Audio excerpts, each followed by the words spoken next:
तो दोस्तों, आज हम जिन शख्सियत के बारे में बात करने जा रहे हैं वो पूरे भारत की राजनीति में आज एक परिचय का मोहताज नहीं है। फिर भी हम आपको बता दे रहे हैं कि आज हम जिनके बारे में बात करने जा रहे हैं वो हैं प्रशांत किशोर जी। आज हम प्रशांत किशोर जी के जीवनी और अभी तक के जीवन के बारे में बात करेंगे। दरअसल प्रशांत किशोर जी का जन्म बिहार के सासाराम के कोन्नार गाँव में हुआ था और उनके पिताजी का नाम श्रीकांत पांडे और माताजी का नाम सुशीला पांडे था। श्रीकांत पांडे जी पेशे से चिकित्सक थे और सुशीला पांडे जी पेशे से गृहिणी हैं। और श्रीकांत पांडे जी का पेशे से चिकित्सक थे तो उनका पदस्थापन होते रहता था, कभी इधर से कभी उधर। तो उनका पदस्थापन बक्सर हुआ और जहाँ से प्रशांत किशोर जी अपनी माध्यमिक शिक्षा प्राप्त की। और फिर प्रशांत किशोर जी जब बड़े हुए आगे तो फिर उनका शादी असम के गुवाहाटी के रहने वाली जाह्नवी दास से हुआ, जो कि पेशे से एक चिकित्सक है और उनसे उनका एक पुत्र भी है। प्रशांत किशोर जी 2011 तक संयुक्त राष्ट्र के समाज कल्याण विभाग के साथ मिलकर 8 वर्षों तक काम किए। इसके बाद इनका राजनीतिक क्रांतिकार के रूप में करियर शुरू होता है। दरअसल 2012 विधानसभा चुनाव 2012 गुजरात विधानसभा चुनाव और उसके बाद 2014 का भारत के लोकसभा चुनाव से वो लोगों के बीच फेमस हुए, लोग उनको जानने लगे राजनीतिक रणनीतिकार के रूप में।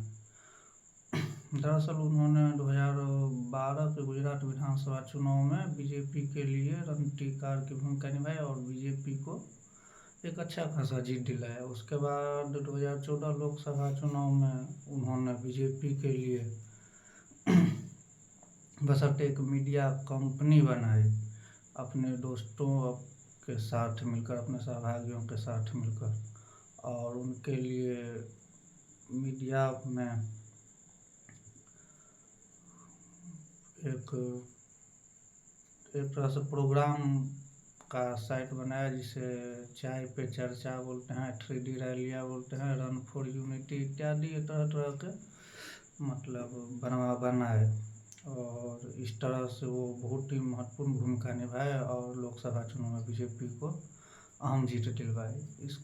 इनसे वो पूरे भारत में परिचित होने लगे। इसके बाद उन्होंने 2015 के बिहार के महागठबंधन जो कि नीतीश कुमार के नेतृत्व में चुनाव लड़ा जा रहा था, उसमें इन्होंने रणनीतिकार के रूप में भूमिका निभाई और महागठबंधन को जीत दिलाने में अहम भूमिका निभाई। और फिर वो महागठबंधन को जीत दिलाने के बाद 16 सितंबर 2018 को इन्हें जेडीयू के उपाध्यक्ष के रूप में नामित किया गया और ये लगभग 2 साल तक जेडीयू के उपाध्यक्ष के रूप में काम किया।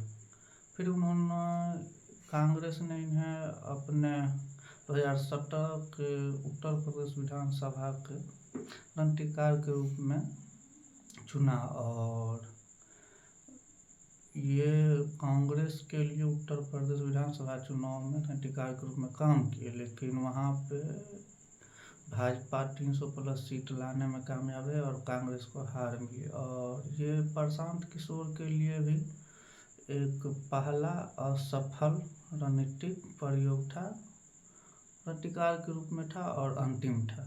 इसके बाद इन्होंने इस चुनाव में महज कांग्रेस को सिर्फ और सिर्फ 7 सीटें मिली। इसके बाद इन्होंने 2019 के आंध्र प्रदेश विधानसभा चुनाव में YS जगनमोहन रेड्डी के लिए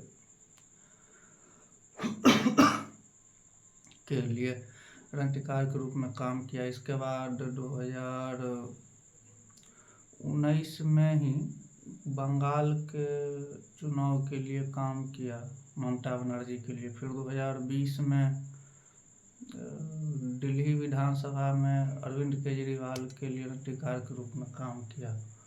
और नहीं, बंगाल चुनाव में 2021 में ममता बनर्जी के लिए काम किया, और 2021 में ही तमिलनाडु लोकसभा चुनाव में M.K. स्टालिन के लिए काम किया, और सभी जगह इन्होंने सफलता प्राप्त की और सभी को जीत दिलाने में अहम भूमिका निभाई।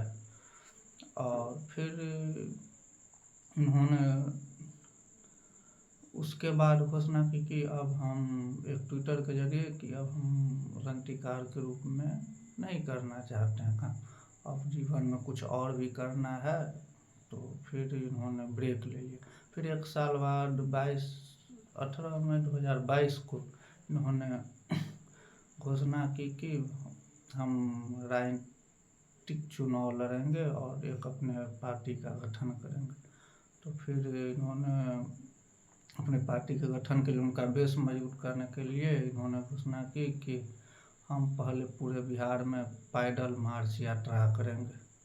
तो इन्होंने तभी से पैदल मार्च यात्रा शुरू की और अंततः 2 अक्टूबर 2024 को अपनी एक राजनीतिक पार्टी की घोषणा की, राजनीतिक पार्टी की घोषणा की, जिसका नाम जन सुराज रखा गया। और आज जन सुराज बिहार में एक राजनीतिक पार्टी के रूप, मजबूत राजनीतिक पार्टी के रूप में उभर रहा है, और लोगों का प्यार भी उनको और सपोर्ट भी अच्छा मिल रहा है, और लोगों का विश्वास भी जीतने में कामयाब दिख रहे हैं। अब देखना ये है कि इस 2025 के विधानसभा चुनाव में जन सुराज कितनी सीटें लाती है और क्या सरकार बना पाती है या नहीं, लोगों की उम्मीदों पे कितना खरा उतर पाती है। धन्यवाद।